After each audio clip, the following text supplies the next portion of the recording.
to the finest crew in Starfleet. Engage. Watch your back, son. On Luke.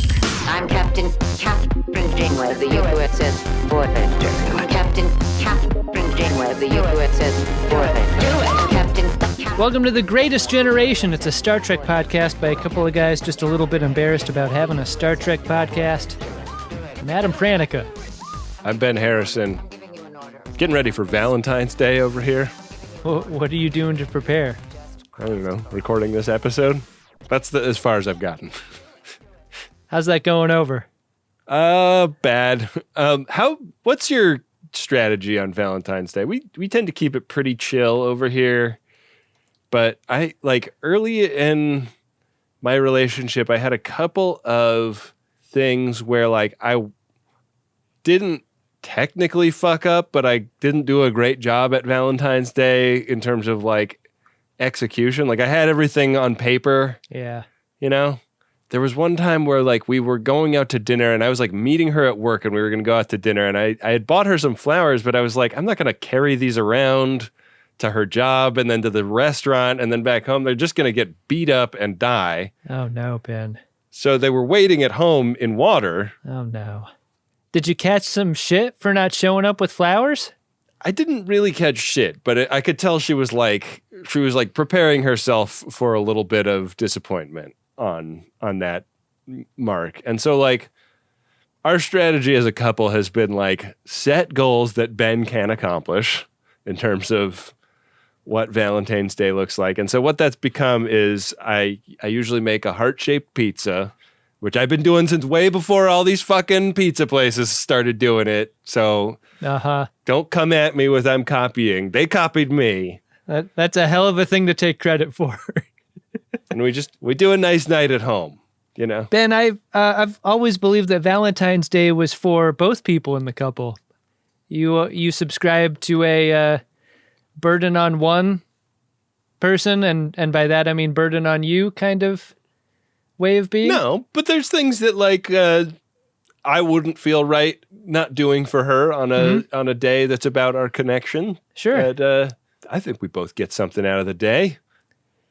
Yeah, I've fortunately found a partner that does not really care much about that particular holiday, and I know I'm one of the lucky ones because I look out on that Valentine's Day battlefield and I see a lot of bodies and body parts strewn around. Yeah, it is a day that seems mainly about setting up disappointment. It's like New Year's Eve, but it's in February. It's like New Year's Eve for blowing relationships apart. I mean, it is for many couples the one last hurdle after which you can finally break up with that person. Mm-hmm. Just got to make it to Valentine's Day. That's a thought that a lot of people have.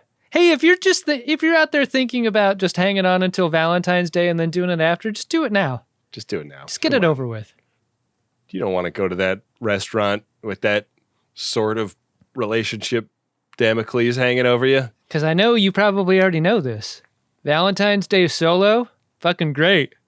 Yeah. You got no problems. Yeah. Smooth sailing. Yeah. My wife and I have been together for 15 years as of a few days ago. Congratulations. Yeah. About that.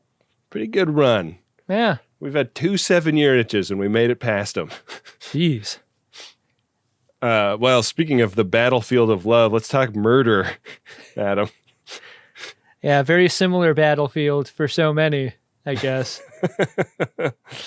Yeah, this is not quite the episode I thought we were going to get when I read the description, but I'm excited to talk to you about this ep of Star Trek Voyager, Season 7, Episode 13, Repentance. Revert course. Unless you've got something a little bigger in your torpedo tubes, I'm not turning around. I feel like there was a time in television history where you would get a very special episode kind of treatment to the preview for this one.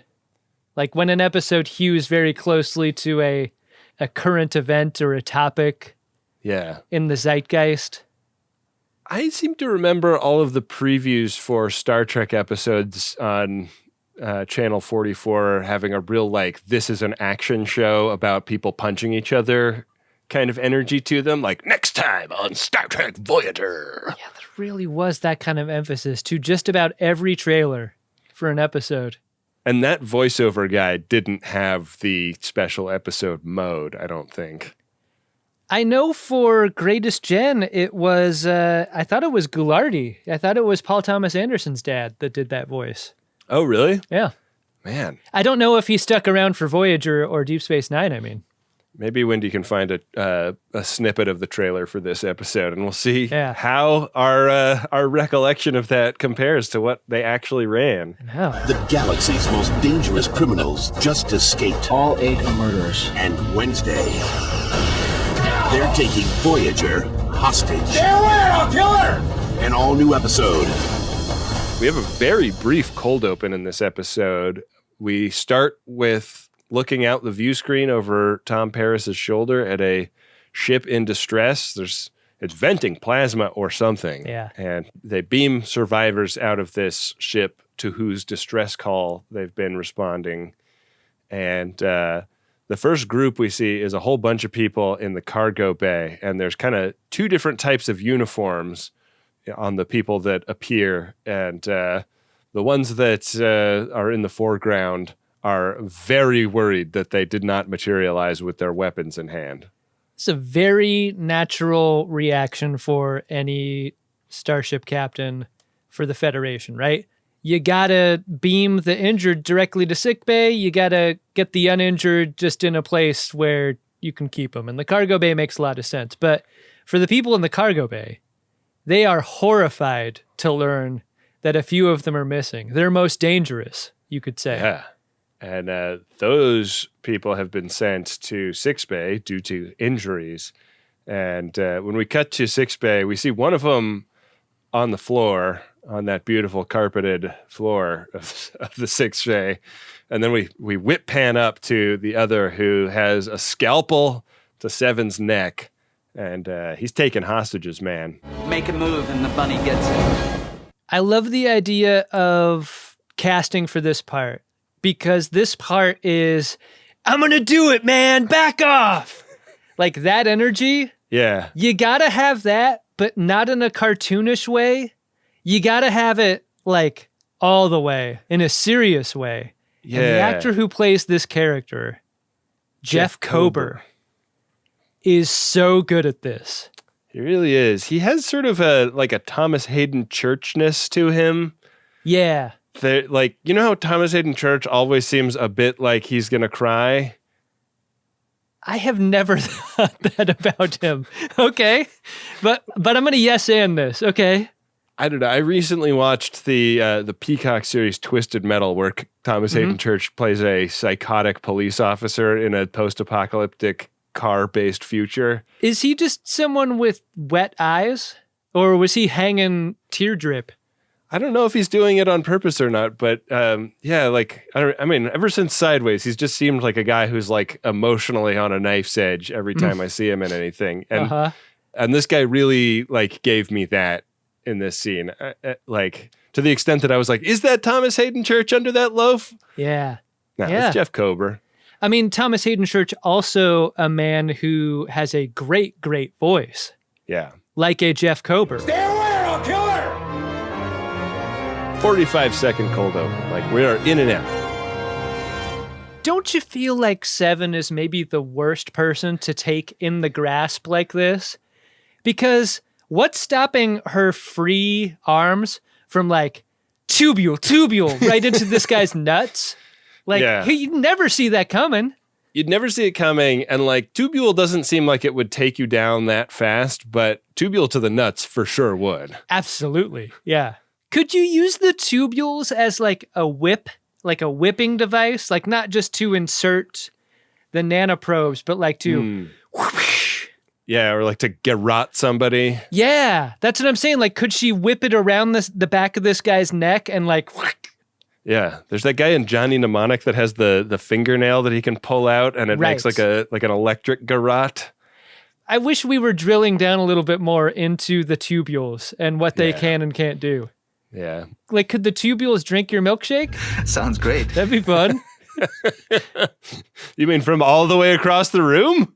It doesn't have to be violent tubules for violent purposes. It could be fun. You could do bits.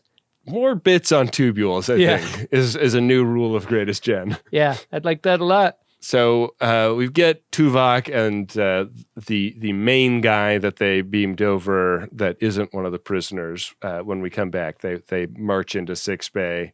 This guy's named Warden Yedick of the Nigean Detention Force. And they're trying to talk this maniac down. He wants a ship. He wants food. The food part's pretty important as a detail here, I thought, in retrospect. Yeah. It's not duffel bag full of money. It's duffel bag full of food. Right. A duffel bag full of soup, if he can get it. If Neelix can make enough. Do you do like ramen? It is rather piquant. Here's something a scientist type person in our FOD community could answer. Is like, because famously heat made those duffel bags full of cash so cumbersome. Cash is heavy, especially when you have all those bricks. If you have a heat-sized bag full of cash and you have a heat-sized bag full of soup, what's heavier? Ooh. Man, I gotta guess the soup is heavier. I would say so, but I don't think it's by much. You need a piece of luggage with a really high tensillary strength. Yeah. Also, like the slosh energy of it would make it even harder to carry, because cash doesn't have slosh energy, right? No, it doesn't. It doesn't slip slosh around. You know who has sloth energy? The monster from Goonies. I haven't seen it, so I don't know. We got to sneak that into the pilot project over on Greatest Trek. Shit. Just do that randomly. Seven gets away from this guy, and so he grabs Mark. Oh, hi, Mark. And I love Mark's take here. He's just like rolling his eyes from the second he's grabbed. And Tuvok just shoots right through him. Like, he's, not even wearing the mobile emitter. You don't even have to aim. Tuvok shoots the hostage. Yeah. In a speed parlance. He sure does. Fantastic. You think there's a moment where Tuvok forgot Dr. Mark was a hollow? Yeah. And he was just willing to cut through him? And Keanu Reeves' character is right there, and he's like, "Whoa, man! I mean, I knew you said that's what you do when I asked you, what do you do? But I didn't think you'd actually do it." Is the secret to a great Keanu the ew? Yeah, I think. Because I heard that a bunch in what you just said, and I was like, God damn, that's a great Keanu. And it's about jutting your jaw out. Yeah. When you say, "What did you do?" What do you do? Whoa. So we get a little McLaughlin group. Issue 1. In the captain's office with Yedick. He explains like, "Oh yeah, these are the worst of the worst. This was a prisoner transport, and we didn't use the escape pods on our ship because you can't let these guys just get away in a life raft. You can't risk them getting free." This is a situation that needs to get unfucked right now! Yedick talks about this very casually. He's like, "Look, guys, I'm sure you understand. These are dangerous criminals. Couldn't risk escape in those escape pods. We're doing an execution milk run, and I'm sure you know what that's like. We got to take these murderers off to be executed. And if you could help us out here by meeting up with one of our transports or, I don't know, turning around, that would be very helpful for us." Yeah. And I think whether or not Chakotay or Janeway believe in the cause or whatever, they do have a really great reason to say they can't do that. No, that's actually in the other direction. There's coffee in the opposite direction. We can't just go in reverse. Yeah. That's not happening. Yeah. Not for you, buddy. Yeah. Our course is locked in. What? Listen to me very carefully, because I'm only going to say this once. Warden Yedick is played by Tim DeZarn, who has 1 TNG credit, 1 DS9 credit, and a couple of Voyager credits. And I just love that for him. I just came back for each series. Maybe he gets a little pin every time he does a series. Yeah, so he's like, "All right, well, I'll get somebody to come out, pick him up then. If you guys could just pause for a little while at the very least." And Janeway seems okay with that, and they leave. And there is a little bit of a conversation between Chakotay and Janeway. Like, God, like these guys are going to capital punish these people. That is something that we vehemently disagree with as a people. What about that? And Janeway's like, okay, hands are tied, prime directive. Yeah, she's eating a very messy sandwich at her desk and using tissues as napkins. They never give you any napkins in this place. What am I supposed to use? We could have offered to turn around, but you blew it. You blew it. Down in 6 Bay, we learned that Mark is glitching out a little bit. You're damaged. I thought that this Mark glitching out from getting hit by the phaser was going to turn into more of a storyline than it did. No. At a certain point, it's just not an issue anymore. I mean, what it is an excuse to get Dr. Mark and Seven in the same room. I guess, but it seems like it should have been more an excuse to get BLT in the same room with Dr. Mark. Who I feel like would have very different opinions about capital punishment. Yeah. It would have been interesting to hear them talk about this as an issue, because I feel like they would be of similar mind. Yeah, actually get Mark out of there. Yeah. Get Mark out of there. Maybe replace Mark with Tom Paris. Get BLT in there. Oh, man. All of a sudden, it's domestic and professional. It's danger close for Tom Paris. Yep. Yeah. That's what I'm saying. Aiko's like, I murdered folks, and I am really uncomfortable with what I'm seeing in the 6 Bay right now. Like, if you could just drop me off to be executed, that would actually be very helpful for me. This is like one of the only 2 rooms on this ship that I've seen. Do you have private quarters that you could go talk this through in? They've really rolled the red carpet out for the Nigean detention force people that they are hosting, because Tuvok has constructed a full cell block in one of the cargo bays in record time. Each guy gets a cell, and there's a big long row of them, and the Nigean guys will be watching them. They can't take their guns out of the cargo bay, but when they're in there, they can be armed. This comes together so easy and fast. I kind of feel like Tuvok's wanted this for a long time. Yeah, he was like, I happen to have the plans drawn up. I can just feed them into the replicator now if you'd like, Captain.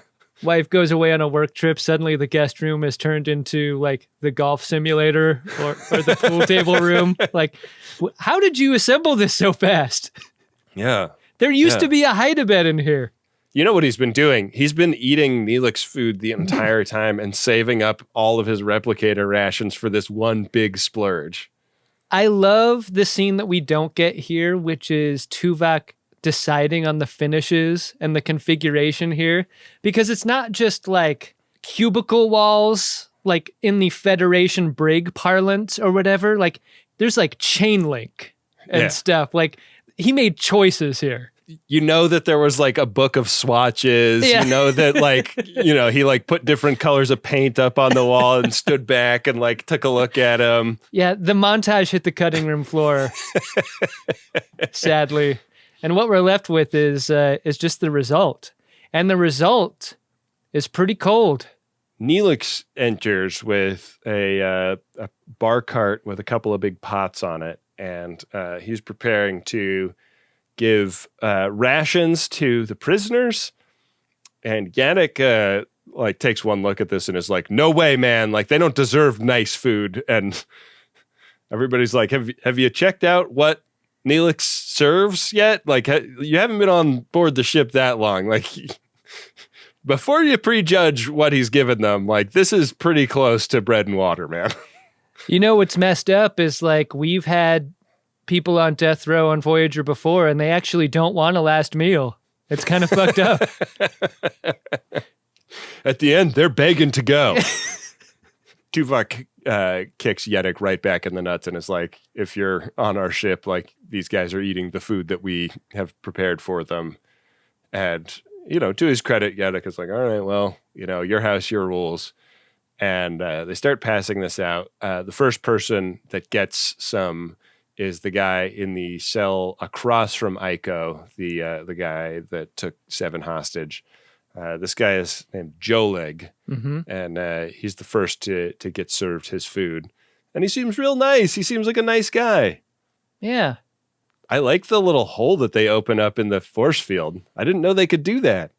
It kind of seems like it could be a glory hole force field situation for visits. Yeah, but you don't want to be still in it when the force field snaps back to full coverage mode, right? You want to be super aware of how much time you have left. I lasted 22 minutes.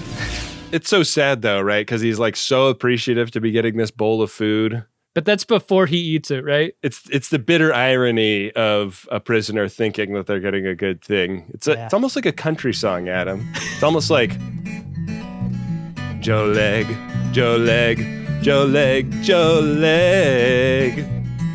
Viola roots are in this prison food. It's kind of that sort of thing, you know? It is exactly that. Not only does he appreciate Neelix for the food, he kind of likes Neelix for standing up to Yedick, right? Yeah. He's like, we've been taking shit off of that guy for years, and look at you. You just roll in here with a cart full of soup? Look at how brave you are.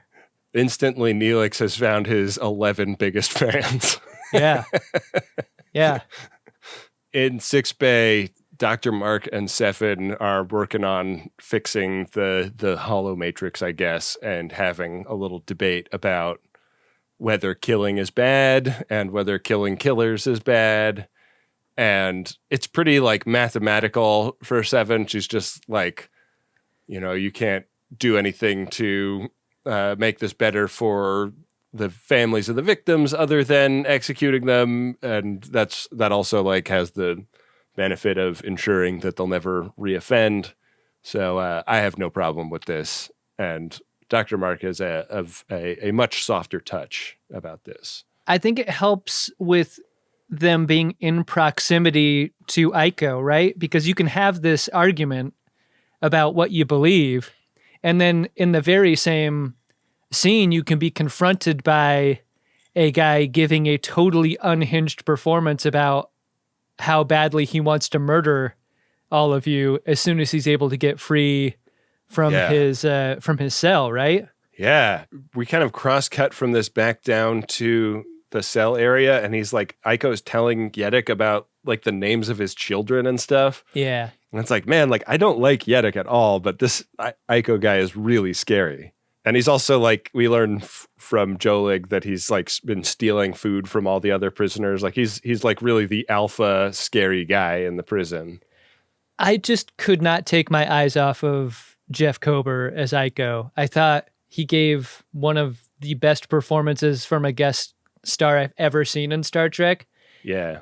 I feel bad about bringing up Thomas Hayden Church. I don't want to take flowers away from Jeff Kober. He rules. There was a thing I was served on Instagram lately. I get a lot of short video snippets from like film studies or film interview type accounts. And one of these clips I just saw was so interesting, and this performance made me think of it. It was Martin Landau talking about what a great actor does. And his point was like, great performances are about an actor resisting the natural impulse that a person would have and then having that fight through the resistance. Like Thomas Hayden Church. Right. And when I see like what Aiko is doing here, there's like something seething under the surface there that makes his performance so compelling in that Martin Landau kind of way. He does a great job, but boy, does he piss off Warden Yedick, who has the force field dropped, and they start, you know, hitting him with the butt of the rifle and curb stomping him and stuff. And the like Federation security guys that are down there have to come down and stop this beatdown at phaser point. These are hard pipe hitting Nigerians. Hey, don't call them Nigerians. Come on. Is that not what Yedick is? It's just not your word, Adam. Oh, okay. I know you don't want to do it. Coffee black. Make it yourself. I'm trying to help you see this as an opportunity to grow. Make it yourself. They have a meeting about this in Janeway's office. Issue 2. Yedick is like, yeah, like we had to beat him up because he was threatening my kids, and he's a really bad guy. Like, you have no idea what this guy is capable of. Like, he murders without a thought for no fucking reason. Like, he didn't... You want, if somebody's going to murder, to, like, have had motive, you know? He didn't even have motive. You think you're so in control, Janeway? What if he had said something about Tom Mervyn's or one of your many Irish setters? What are you capable of then? Janeway just like grabs a phaser and goes down and shoots him while he's like unconscious on a 6-bay bed. Chakotay is like, I confront those feelings in myself all the time, and here's what I do. And the camera goes down to his hands, and he snaps a pencil. I immediately feel better. The urge to kill is completely gone at that point. You should see my quarters. It looks like a dive bar, but it's pencils instead of peanut shells. Janeway tries to get through to Yedick here that, like, a forceful response to an asshole, even if it's righteous, it makes a bully into a victim. Yeah. And that's exactly what they want. Someone like Aiko doesn't learn anything from that, even if you're on the right side of a conflict. And not only that, she's like, yeah, Yedick, you and your guards can get the fuck out of the brig. This is Tuvok's area now. Did you think it was weird that there were weapons in the brig at all? I got a small arsenal in the belly of the plane, a pistol in the cockpit lockbox. That's it. I felt like it was weird that they ever let Yedick's men do this job at all. Like, that's so too. Like arming them and like putting them to work in this way felt like a weird choice. These are their guns. But now it's Tuvok's job, and Tuvok is going to do it right. And Yedick's like, he doesn't know anything about running a prison. And she's like, I think you'll find that he had the plans for this in the back page of his notebook for a long time, Yedick. He may have had one slip up where he shot through our holographic doctor, believing him to be a real man. I think he'll be fine from now on. Believe me, he's qualified. So down in 6 Bay, Aiko is down there for the second time with big injuries. And 7 is called down there by Dr. Mark. And Dr. Mark has done a brain scan of Aiko and found that he has some brain injury where nanoprobes would be a great way to fix it. Otherwise, he's going to succumb to the beating that he took. And she's like, well, he's going to death row. Like, how hard do we need to work to save this guy? And Dr. Mark talks her into it, talks her into a nanoprobe donation to repair this brain injury. Couple of things about this. Do you think that there are a finite amount of nanoprobes for 7 to be giving, and that is in any way part of her reluctance? I feel like she must make new ones, but like, cause like there was that like Ferengi heist episode where they were trying to get the nanoprobes and there was like a lot of them. Uh-huh. But like she's given them so many times. I gotta believe that she's replenishing her supply over time. Are nanoprobes like the stem cells of Star Trek Voyager? Because it really seems like they could do anything. They do. They fix everything. I'd be making smoothies with them every morning.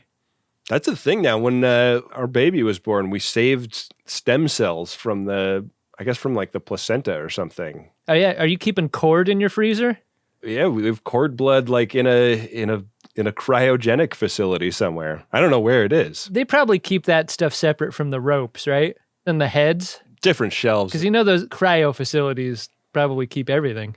I mean, you go into any commercial kitchen, they do a real good job of putting a bit of masking tape on the Cambro and labeling it, you know? It's Ted Williams' head. It's Benjamin R. Harrison's preserved ropes. It's Darone's cord blood. I may be shocking people to say this. I've never frozen my ropes. Huh. Yeah. So Neelix's back down to do another meal service in the Hooskow, and he starts talking to Joleg again. This is the delight of the second time the flight attendant goes through the aisle. Like, you're on a 3-hour flight. You basically only expect them to go down one time, but you get that second surprise trip where you get that second bag of Sun Chips or something. Yeah. That's nice. Another tequila soda? Incredible. Okay. Joleg is pretty surprised by this because they've been lucky to get one meal out of the Nigerians, and he is not the same type of loaf as some of the other people that they got off this ship. He is a Benkaran, and to hear him talk about it, seems like Jolig may have been wrongfully convicted. He was just around the murder. He didn't do it. Just happened to be in the area, and they scooped him up and pinned the crime on him because of his background. Yeah. I love that while they're having this conversation, like guys down the cell block are like shouting like, "Stop talking and make it with the food. We are fucking hungry." I love all the piping up from the other cells. That's big fun. Jolig, Jolig, Jolig, Jolig. I'm begging you to shut up so we can eat. There's two forces working here that I think work well together, and that is Neelix kind of being a rube and a mark, but also Jolig having Riz. Yeah. Another really superlative performance by a guest performer, I think. Yeah. This actor's name is F.J. Rio, and I thought he did a great job. It really tugs at the heartstrings. Like when he's talking to Neelix about this, it hits. I love the lighting in the brig area. It's like, it's so dark and moody. And like when you go into the close-up on Neelix, it's just like blackness behind him. So he feels really isolated, even though there's like a guard standing right next to him. Mm-hmm. Like when he's talking to Jolig, it feels like he's really alone with this interaction. Yeah, I like that a lot. This is a great set. They did a nice job with it. And this starts to really eat at Neelix. But meanwhile, we cut back to Sickbay where Mark has patched Ico up. He's doing a lot better. They're like, yeah, we put nanoprobes in you. And he's like, what are those? And they're like, I don't know. Like, if you haven't heard of the Borgs, like, I don't know what to tell you, man. They point to Seven's tubules, and he's like, oh, those were in me. Like super hardened quadruple murder prisoner, like cannot take the idea of assimilation tubules. Yeah. Gross. He's really taken with Seven, not because he has like a romantic interest in her, but because she looks back at him with no fear in her eyes. Like there's nothing about him that intimidates her, and he's just not used to that when interacting with anyone. He's like, I don't love you, Seven. I love the way you look at me and what that's made me become. And then he starts singing, "The soldier boy to the war has gone." This is fucking spectacular. Back in the mess hall, I feel like Neelix is going to burn something if he's cooking and reading about anything else besides the recipe or whatever. Yeah. I also love the partition between the cooking area and the front of house. That's great. Yeah. I thought it was such a funny reveal when BLT and Tom threw it open too. Yeah. Like cute couple alert. We're opening up the partition because we're ready for dinner, and Neelix is like, "Oh yeah, it'll be ready in 15 minutes." I'm just like deep in the law books about Nigerian/Benkaran politics, and did you know that the Nigerians do not have a like equal justice under the law thing totally figured out the way we do back in the Federation? And they're like, fuck, what a trip. Anyways, what's for dinner? I love BLT and Paris's attitude here because I feel like you see this a lot. Like the latest cause from someone who just read about it on the Wikipedia has like turned it into like whatever the Coney 2016 is of like today. Like They look at Neelix and they're like, you're such a fucking rube, man. Like it's always like this with you. You don't know what you're talking about. You're a chef and you're barely good at that. I really envy, like, I think that Dom and Bolaños politics are not mine in this scene. Like they're like, yeah, like whatever, that's their system and you can't question it, man. And like Neelix is like, yeah, but they, convict at a 10 times higher rate, and like it's all clearly tilted just based on the data. I love how BLT shuts the fuck up because I have a suspicion that the Klingon justice system is not much better. Yeah. What I admire about the two of them is the like, hey, we're at dinner. and we're not trying to make every problem in the universe more important than that right this second. We'll go fight for what's right later. Right now, we need to eat, is basically where they're coming from. This has been a feeling in my life for maybe the past several years. It's just the, like, we can't fight every problem at every moment. Like, let's have the dinner. Neelix is doom scrolling in this scene is what's happening. He is. Well, I've got your attention. Coffee first. Do it. Do it. Do it. Do it. Do it. Over in Six Bay, Dr. Mark is explaining why he wasn't hurt earlier to Aiko, and his explanation makes Aiko talk in song lyrics here. I loved his dialogue.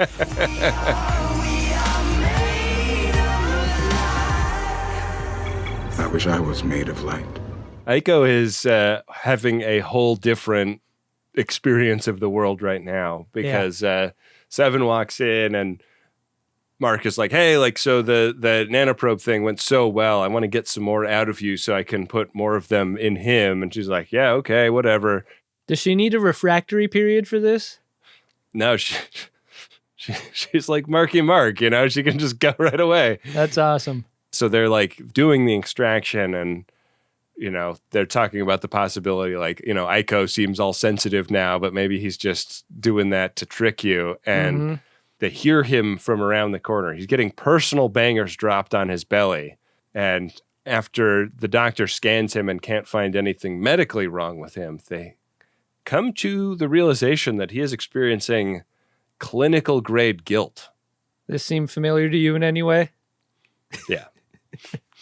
I mean, I've never done anything as bad as what Aiko has done. But, like, I do feel like I feel as bad as Aiko does in this moment when I think about the time when I was, like, 7 years old and my family took a trip to Yosemite and I was walking around in my hooded sweatshirt, cinched all the way closed around my nose, pretending I was an astronaut. And I just, like, walked through a room in the hotel where a black tie gathering of some like rich people was happening and an entire room full of people in tuxedos turned and pointed and laughed at me.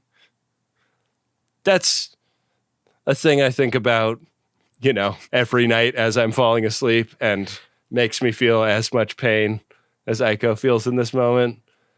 What an amazing boy you were. Just incredible. I didn't feel like that at the time. Tell you what. So there's this tension between Seven and Dr. Mark that I feel like Neelix got a little bit of in the previous scene. Like, Seven is thinking that Dr. Mark is being manipulated in the same way that Paris and BLT felt Neelix was. Right. And her take is like, when bad people are being nice to good people just to get what they want, or like they make themselves into the victim towards certain people in order to get like support against people who might have very credible reasons not to trust them. Yeah. Just so that like they can effectively launder their bad reputation through someone's good reputation. That's how a sociopath moves through the world, right? Yeah. This is what she's trying to convey to the doctor. He is much more just curious about what is going on than thinking about this from a like higher level, like interpersonal strategy standpoint. Do you feel like the doctor's more able to get this though than Neelix? Like the doctor being a self-avowed student of what we'll have to agree to call humanity. Why, the very name is racist. Yeah. I meant sociology, like being with people and stuff in the world. Yeah, I do. But he's also just distracted. Like he gets the brain scan info back and like they're looking at this and he's like, man, this brain is rewiring itself in a bunch of ways that I did not plan on when we put the nanoprobes in. And Aiko at this point is like, you got to get these out of me. Like, I do not like feeling bad about what I did. Like this is fucking the worst. Like going to my certain death was better than this.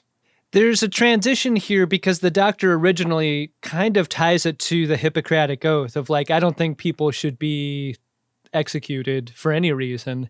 And then there is determined to be like a medical reason for why that might have been the case for Aiko, like why he was predisposed to his violent tendencies and now he may not have that due to what's going on in his brain. It's like, do you wish that the doctor was either one or the other? Or like maybe he was never the first one and only the second one? Because he seems to be like having it all ways with his reasons.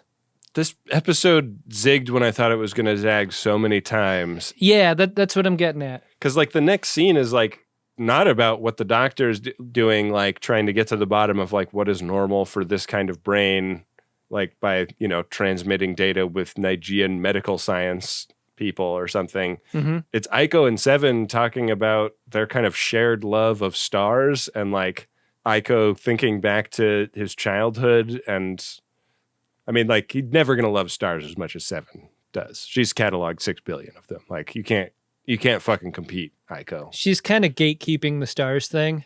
Yeah. She's kind of girl bossing in this scene. And it's like a little unfortunate. Interesting that Aiko, you know, feeling the feelings of a guilty conscience as a result of the nanoprobes, like wants the nanoprobes out. Don't give me more. Take out what I've already been given. Yeah, and you know, he and Seven like connect on this kind of emotional basis that seems to give him some comfort despite all of that. Mm-hmm. We cut down to the detention facility where Neelix and Joleg are playing a game of Cottascot. Neelix is like to Joleg, you want to play a game of Cottascot? And Joleg is like, I mean, well, some people call it a bed, but to me, I Cottascot. And Neelix is like, no, I mean the game, like with shapes. And Joleg is like, I know, I Cottascot a rectangle, I guess. And Neelix is like, no, it's for children. And Joleg is like, not this one. Look at it. You can't Cottascot for kids. It's too big. I really like that. Yeah, because like triangle in Star Trek, totally normal for a Cottascot. Exactly.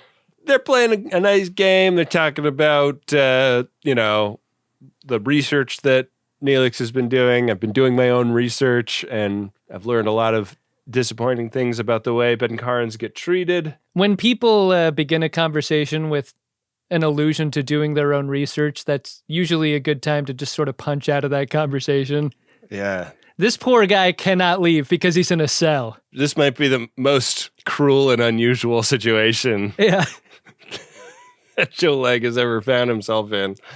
You hear one of the other prisoners down the hallway singing, Joleg, Joleg, Joleg, Joleg. Nigerian justice leaves a lot to be desired. This justice system, in his specific case, seems especially cruel or unjust because we heard earlier that he was just around a murder and the victims of that murder are able to determine the level of punishment for the criminal that's found guilty. Yeah. So like in this case, that feels like, oh man, he didn't even do it. He was just around it. But like in general, thinking about it broadly, I don't hate it. Well, it's this doctrine that they have in Nigerian law called favor the victims. Mm-hmm. And it like leaves a lot of those decisions to them. Instead of a dispassionate judge or whatever. Like a judge, like the Cottascot game is like made an example of this. Like, right. And Neelix's feelings about it. Like a judge could never understand how precious an object or a person could be to a person or a victim's family or whatever, like the victim or the victim's family could. Yeah. And so one might find it more just to have the victims decide what the punishment is. Right. But there's also like a pay-to-play element. Yeah, that's gross. Where if you're rich enough, you can like financially compensate the family instead of, you know, succumbing to their punishment. That sucks. And another thing that Joleg has to stand on that makes Neelix kind of admire him is he's like, I would never admit guilt, so I'm not going to pay them off. Like, even if I had the money for it, I wouldn't do it because that would be copping to this thing that I didn't do. Got any more soup? Neelix is like, I'm going to go down to the mess hall and check. And I'm also going to write a letter to your brother to let him know what's going on. That seems very innocent at this moment in time. It really does. I've got to get that Platinum. get that Low metal argument. I've got to get that Platinum. Are you planning a heist? gold. Captain Janeway of the USS Voyager. Do it. Captain Janeway of the USS Voyager. Do it. Over in Sick Bay, 7 thinks she's doing a nice thing by bringing Aiko an astrometric log. I love the take here for Aiko. He's like, what the fuck is this? Words and numbers? I can't read. I can't jack it to this. Aiko is fully in the throes of both guilt and that sense of like, just get it over with. Just kill me. Because he looks at Seven's dolphin and is like, even looking at you makes me think of all the hurt I've caused. Yeah. And I've deserved to die for all that. And this is a conversation that's interrupted by Dr. Mark because he shows both Seven and Janeway a scan of a healthy Nigerian brain. And in this healthy brain, there's this node that makes having a normal moral conscience possible. And Aiko was born with a birth defect that left him without this thing. And the nanoprobes are what repaired it. And that's why he's having these stomach problems. And, with this thing repaired, he's now in control of his bad, murderous impulses. Like, it seems pretty clear that he'd be incapable of murdering over and over again the way he used to. But should we risk it? Is a question that they put to Yaddick in the next scene in a great big McLaughlin group. Issue 3. Where he's like, what? Yaddick, who we have not seen in quite some time on screen. Yeah. Ever since he got in big trouble for ordering Aiko to be beaten nearly to death. Don't you wish we saw a little bit more of Yeddick's life on the ship? Because he is also a prisoner in a way. A prisoner to this life, this punitive life. Like, what does he do? He is very skeptical of this pitch that they have. Like, they're saying, like, Aiko is a new man. Like, because the conscience has been activated and plugged in, it is very unlikely that he will do the kinds of things that he has done before. And he's like, I don't care. Yeah. And this is another valence to the they're just deceiving you argument. Like right. This time it's at Tuvok and Seven and the captain. But Janeway believes that an appeal and like having this new situation evaluated in the Nigerian form of due process is the way forward. And so she orders Yaddick to sit down with Tuvok and draft the appeal. And you talked about wanting to see what Yaddick has been up to in the meantime since he got kicked out of jail guard duty. I wanted to see him and Tuvok having to collaborate on writing a letter together. It sounds like a nightmare. Yeah. As anyone who's tried to write anything with anyone else collaboratively would agree with. Like, especially when one person's looking over the other person's shoulder. Oh, the worst. That doesn't work. Yeah. So off screen, I guess it happens, but we cut back to Six Bay where Seven and Aiko are having another conversation. This is the scene where she reveals, like he asked her if it was like painful when they installed the dolphin, and she denied it earlier. And she reveals that it was super painful in this scene, and also reveals that like body count wise, he does not have shit on her. Yeah. She knows from murder, she knows from wanton cruelty, and she kind of connects with him on the basis of because he didn't have a conscience, because she was in the thrall of the Borgs, neither of them are responsible for the bad things that they've done. You're a different person now. You don't deserve to be executed. I think this is a really interesting moment in the episode because it sort of sets up this thing where you can tell that Seven is really living through Aiko's experience by proxy from here on in. Like, can she be absolved of the horrible things she's done via him seeking absolution in the Nigerian justice system? And the stakes are really high for her in that way. Yeah, she goes through a great character arc this episode. Yeah, I thought so too. In the Briggs area, Aiko does this thing because he's been transferred back there. He didn't want any special treatment in 6 Bay anymore. Yeah. He does this thing where he does pull-ups with his fingers using the grate above his cell. Yeah. I gotta get a pump. That's it, get it. And this is the second time he's done that this episode. It is so intimidating. It's great. I wonder if that was in the script because like the set design department had to build it strong enough for that to be possible. But you never see his whole body, so I think he's probably just standing on a thing like Oh, maybe, yeah. faking it. I love the idea that the actor came in and was like, I'm going to make a choice here and like grabbed the set and just like ripped it apart accidentally. Really great. This is the scene where it is really revealed what a new leaf Aiko has turned over because Neelix is trying to give him his shit on a shingle and he's like, hey, don't give it to me. Give it to that guy that I used to steal my food from. This is the time that Neelix is like, I'm not sure if I trust you, man. But he gives the food to the other guy, and the other guy flings cum at him, and it's like dripping from his hair. Jesus. Mate, you stupid fuck! Where did that come from? Like that scene in Silence of the Lambs. Oh, okay. God. I think about a lot of scenes from that movie. I don't think of that scene. Really?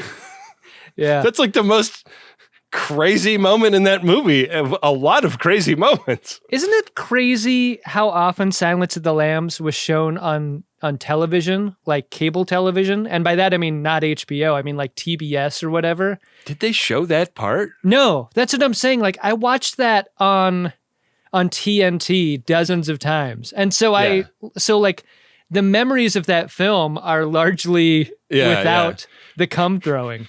You're like, why is Clarice so upset by that other guy?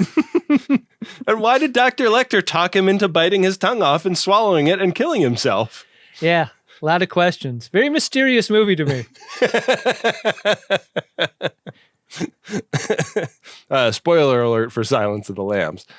We cut to Janeway's office where Seven shows up and Janeway's like, well, they sent the letter in that Tuvok and this guy Yaddick worked on together. They sat down in a room together and wrote a letter, and Yaddick didn't even really believe in the letter. He didn't want to appeal this, but I made him, and he worked with Tuvok on it, and they sent it. And Seven's like, yeah, we established that. And Janeway's like, no, I know, but it's just fucking nuts that they actually did that. Anyways, they sent it, and the family's not into it. Janeway and Yaddick just talk a lot about how weird and difficult it must have been to even draft the letter to begin with.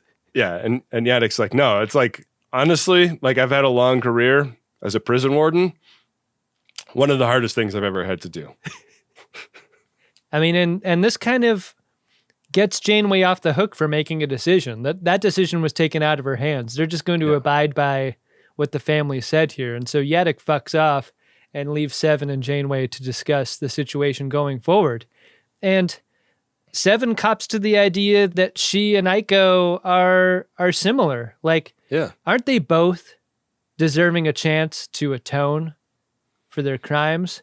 And if Aiko is guilty, does that also mean Seven is guilty?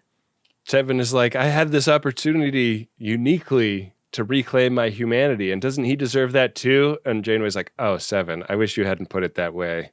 That's really offensive. If you could only hear yourselves. They don't get to conclude this conversation here crucially because they're interrupted by this banger. Yeah. And that's because they're being attacked by a mystery ship, an attack that's working so well. Power is failing all over the ship, including where this brig has been built. And that means those force fields holding the prisoners in are now gone. And these criminals are escaping, and they're overpowering the guards and taking the weapons. This is why you don't have weapons there. No weapons on the aircraft, period. You can't have weps, Ben. Weps is not the key. Yeah. I know that we're in Star Trek and they beam the poops out, but this is a prison riot. Mm-hmm. There are two things you need in prison riot scenes. One is guards in like SWAT outfits running in and getting immediately overpowered by the marauding prisoners, which we don't have the outfits, but we have the marauding prisoners and the guards getting overpowered. But the other thing you need is wads of toilet paper flying everywhere. And there's no toilet paper flying around in this scene. And I was like, this does not a prison riot make. I've seen prison riot scenes and this ain't one. Aiko just can't get in the mood for this. He just backs into his cell and sits down on, what would you call it, Ben? You'd caught his cot, wouldn't you? Yeah, I would say that he caught his cot as he stepped backwards. There you go. Somehow I feel like the luckiest man alive. Captain Janeway of the USS Voyager. Captain Janeway of the USS Voyager. Tuvok has left the bridge at this point, and Chakotay's taken over at tactical. It's like one of the few moments Chakotay gets in this episode. But I feel less bad about it in this episode because like Tom and BLT and Harry don't have anything to do either. They really don't. So yeah, they scare away this attacking ship. It seems like, we don't know anything about that ship at this point. Except it's beaming away prisoners. Like that's what it was there to do. It was trying. Yeah.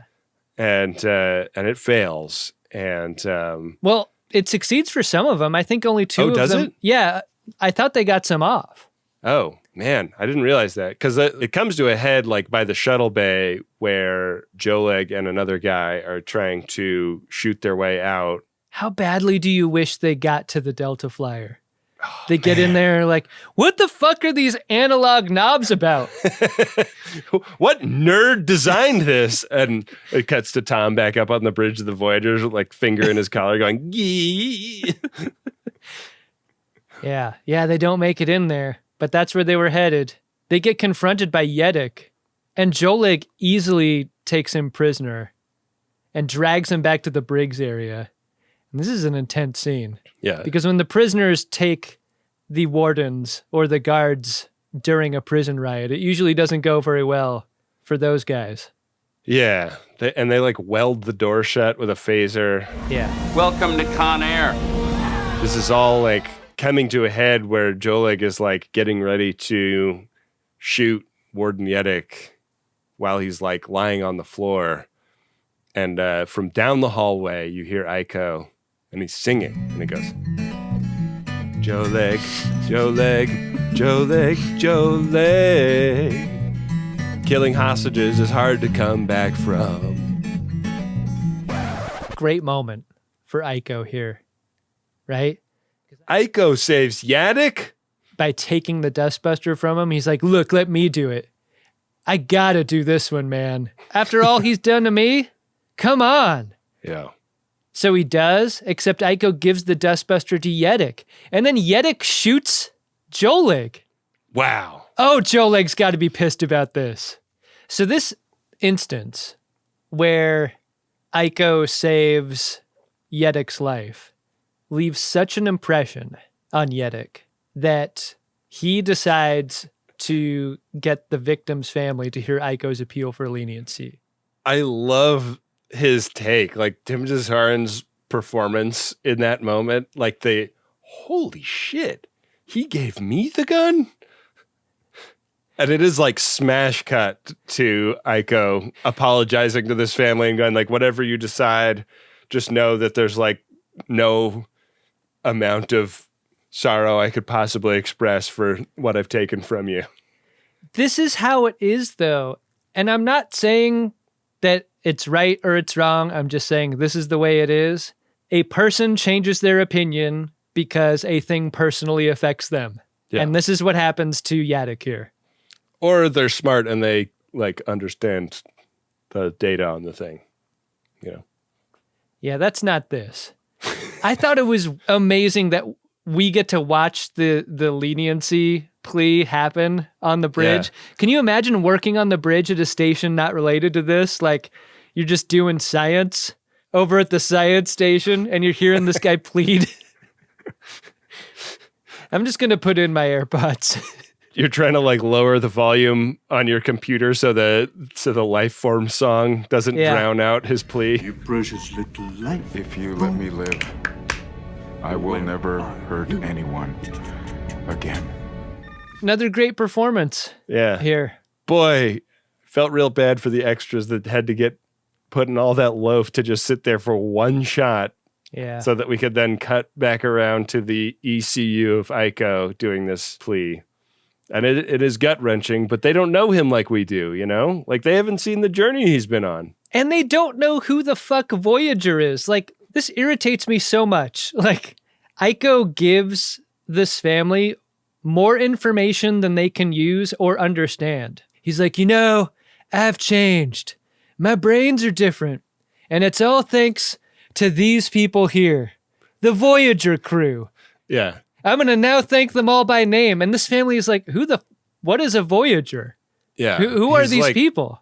A politician with like a sex scandal standing at a podium with his wife and kids behind him. And it's like, we don't know who they are. They seem innocent in all this. It is a great performance, and it's all tied up with look, whatever you decide, I'm going to go with it, but just know I'm sorry no matter what. I feel like he should have applied more pressure in order to save his life in this moment. Like gone with the hard sell. I just want to say, I think killing is wrong, no matter who does it, whether it's me or y'all or your government.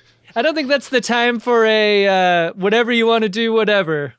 Like, when your life is involved, I think you got to try a little harder.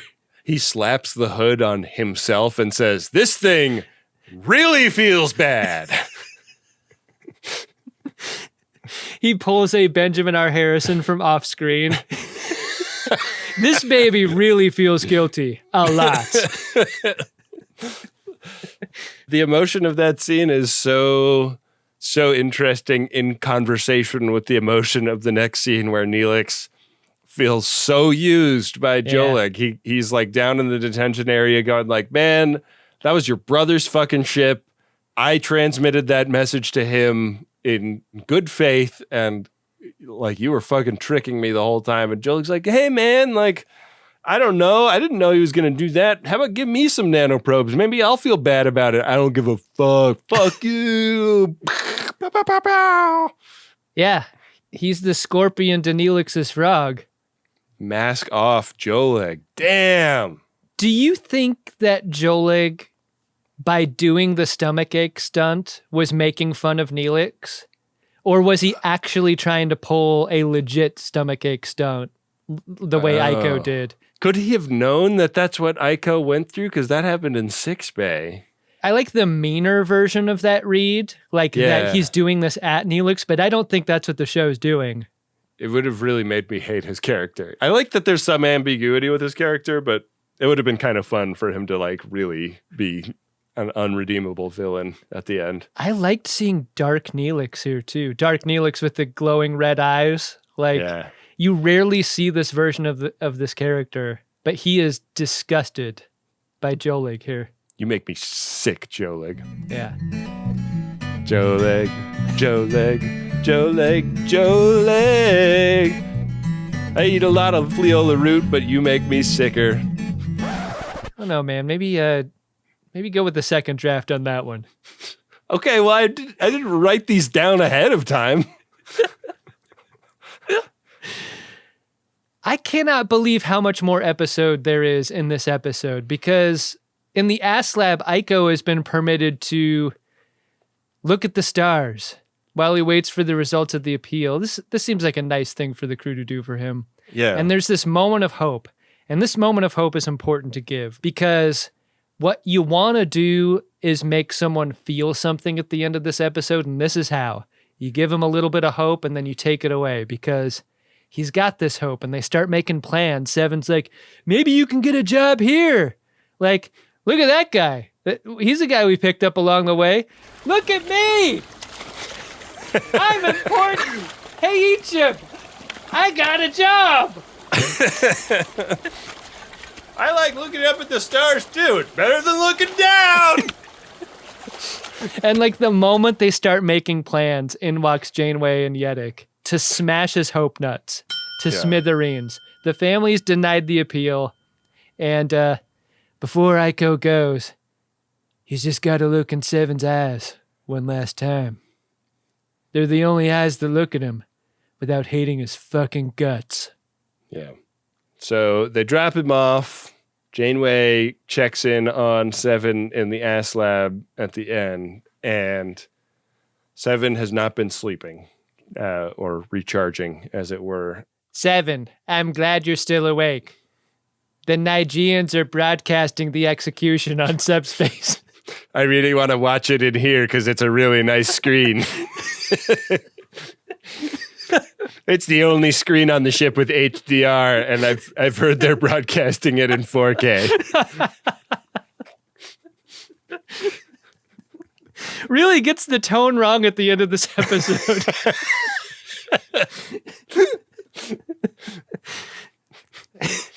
I thought it was an interesting conversation that, like, Seven didn't get, like, atonement by proxy, you know? Right. Which, whether or not, like, his sentence was commuted or whatever, like, it wouldn't have been possible either way. But this almost makes that easier of a sell, right? And I think it's a better move for Seven as a character from a writerly standpoint, like, that she is still a little torn up about what she represents to others and what, you know, was done by her body, even if it wasn't done by her conscious mind. Seven, you must understand. Aiko killed 1 or 2 people and you killed thousands and thousands of people. There's nothing similar about your circumstances at all. You think anybody would be satisfied by you being put to death? There's no law to fit your crime. It's not like that for you.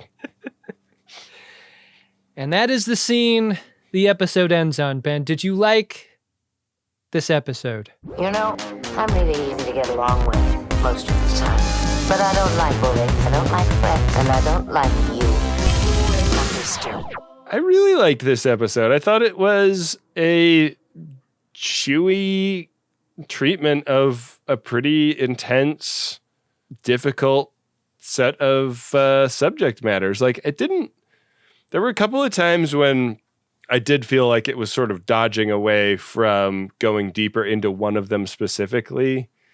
Like, there were a couple of conflicts that didn't resolve super well for me, but all 3 of the key guest performers did really amazing jobs with their performances. And I think I was like worried that it would just be like there's nothing we can say about like the death penalty. We could just feel bad while we like help these people go get killed kind of episode. And it was so much more 3-dimensional than that and played so nicely in the ambiguities between light and dark and gave me a lot to think about and did it well within like the context of a couple of characters that have become really important to me over the course of watching this show. So I really enjoyed the episode.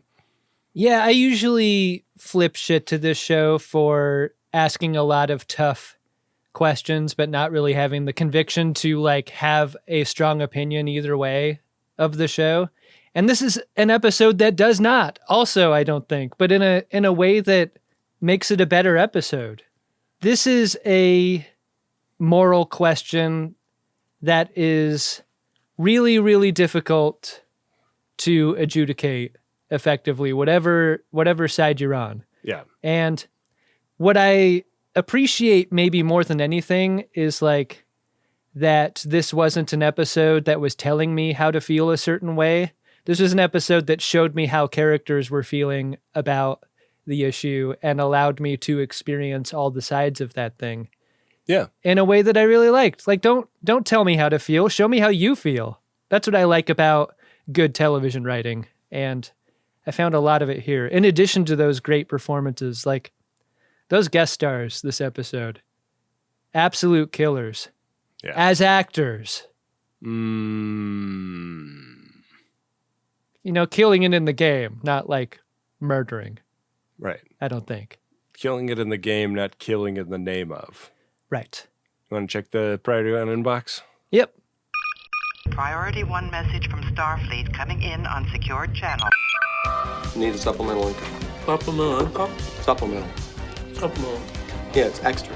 The interest alone could be enough to buy this ship. Ben, we got a priority 1 message here. It's of a promotional nature. It's from Ellen. Ellen's message goes like this: Thin Mints, Tagalongs, Samoas. Yeah. I love this. Are you looking to buy some Girl Scout cookies and support a future FOD at the same time? Wow. Ellen, you are killing me with this. Look no further than my daughters, Lizzie and Allie. Wow. We're working our way through TNG and learning Girl Scout ideals like inclusivity, caring, leadership, and STEM. Damn.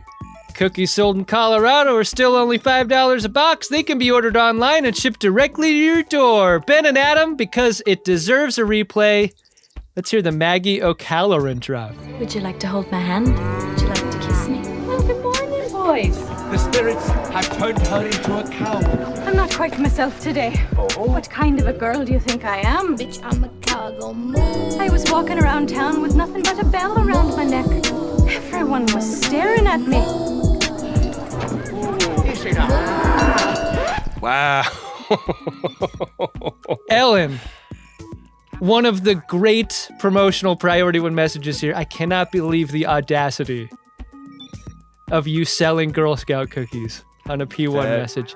Fantastic. Incredible. Here's how you can do this. Yeah. How do we do it? Go to tinyurl.com/Lizzie Cookie Sale. Okay, that's LIZZYCOOKIESALE. Or tinyurl.com/Allie Cookie Sale. That's ALLYCOOKIESALE. So look at me. I already preferred buying cookies from Lizzie and not Allie. I think they're both good.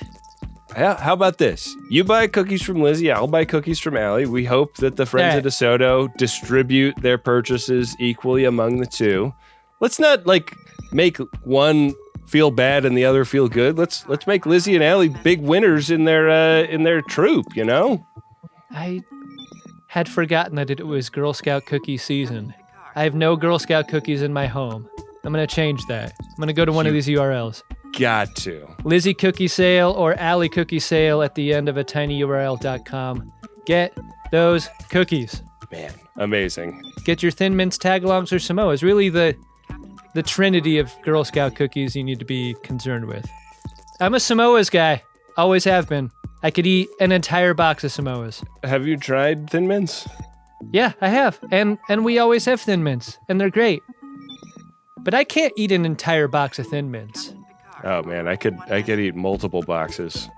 Oh, that's a stomachache stunt that Joe Leg wouldn't even do. What about the Do-si-dos? That's a solid one. That's the peanut butter sandwich one, right? Get that out of here. What? Yeah, can't do it. You're fucking crazy. Yeah, I am. I'm loco. Don't you know I'm loco? Well, good luck to Lizzie and Allie, and thanks to Ellen for getting a P1. If you'd like to get a P1, it's MaximumFun.org/Jumbotron. Yeah, they go a long way towards helping us make this show possible. So we really appreciate folks like Ellen for doing a P1. Hey, Adam. What's that, Ben? Did you find yourself a drunk Shimoda? Incredible. Drunk Shimoda! I mean, in terms of a, what are you doing type character?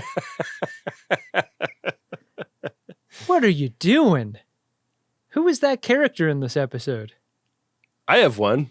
Who's yours? Maybe that'll help me. There is a moment when those bangers start getting dropped on Voyager where they're on the bridge and they're like, stuff is going on also down in our makeshift prison. And there's just a shot of Tuvok leaving the bridge wordlessly. Yeah. And when we cut back to the bridge, Chakotay has taken over at Tactical, but you're getting shot at by a ship, also Tuvok. You got to delegate. What's the greater threat? You got to delegate. You either delegate going down to the prison or you delegate the tactical station. But if you're delegating the tactical station, which you are, you got to tell somebody about it, you know? I don't want to tell anyone how to do their job, but Tuvok, I think you could probably stay put, hit a couple blurps on your keyboard, release just a shitload of neurazine gas down there. Yeah. Put this riot down. Put it down. Get people high at the same time. If I was in Starfleet security, I would tell my boss, if I need to get neurazined a few times per quarter, because a riot breaks out and you just need to put it down, I'm not complaining. Like, I'm down for that shit. Yeah. Knock my ass out. So Tuvok is my drunk Shimoda in this episode. I think I'm going to make mine Tuvok just for the amount of choices he made with his Build-A-Brig setup in the cargo bay. Yeah. I love that. You know that wasn't off the rack. He's customizing those cells in a big way. And I like to think about him doing it. He doesn't have many joys in his life. Got to believe this is one of them. You'd never know it, though. Ben, I'm so excited to know about what the next episode is going to be. Oh, boy. The next episode is Star Trek Voyager Season 7, Episode 14, Prophecy. A group of Klingons, separated from the rest of their race, believes B'Elanna's unborn child is the savior foretold in their sacred scrolls. I can't believe I completely forgot B'Elanna is pregnant. Holy shit, so did I. I guess when she was in Neelix's mess earlier, she was just cropped to the window. Yeah. Yeah, it must have been something like that. Well, I've gone over to the Game of Buttholes, The Will of the Caretaker. Keep that over at gach.biz/game. See how we're going to watch this next episode. I'm pregnant with anticipation, I'll tell you that much. Ben, our runabout is currently on square 13. Okay. 5 squares ahead. A Quarks Bar Drunkisode square. Oh, shit. Could do without that. Could do without that. You're required to learn as you play. Roll. That's it, Ben. That's the only danger ahead. I'm going to roll the die. Okay. You know what I did. Rolled a 5.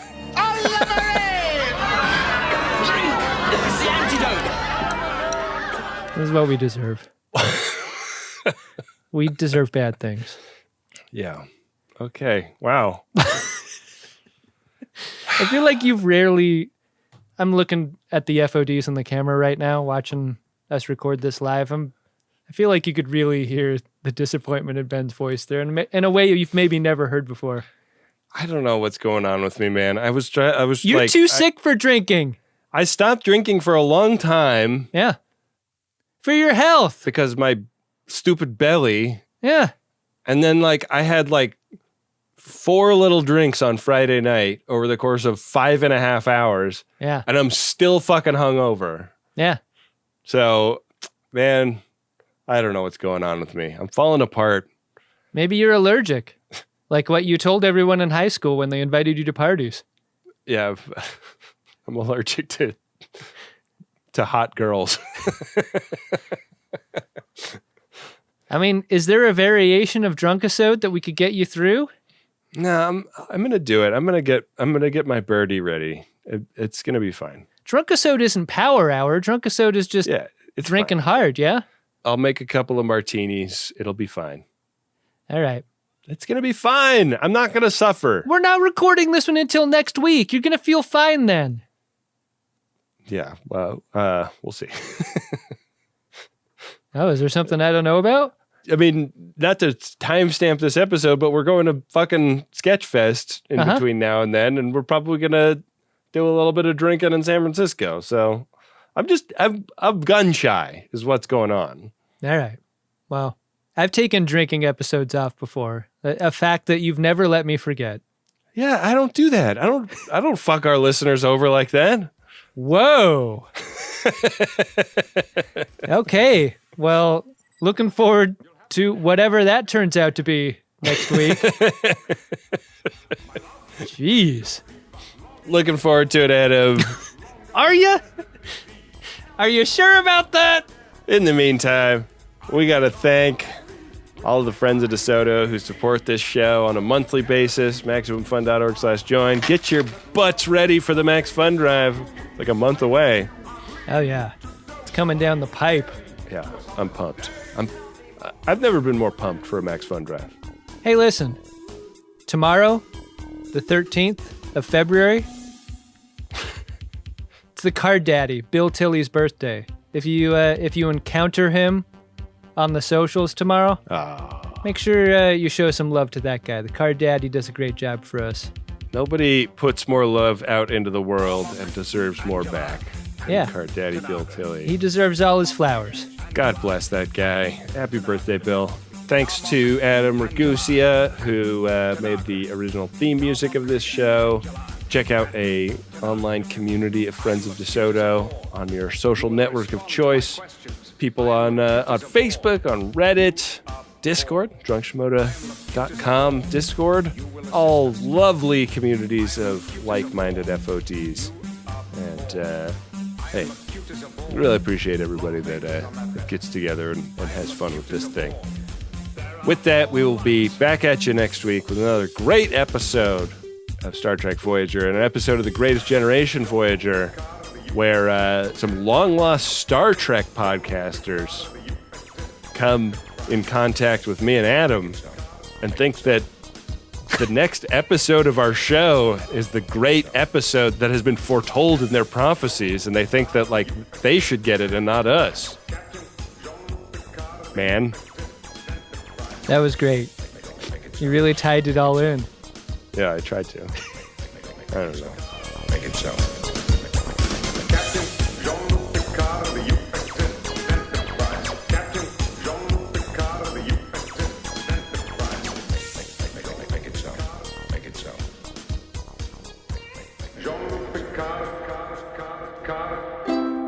Maximum Fun, a worker-owned network of artist-owned shows. supported directly by you.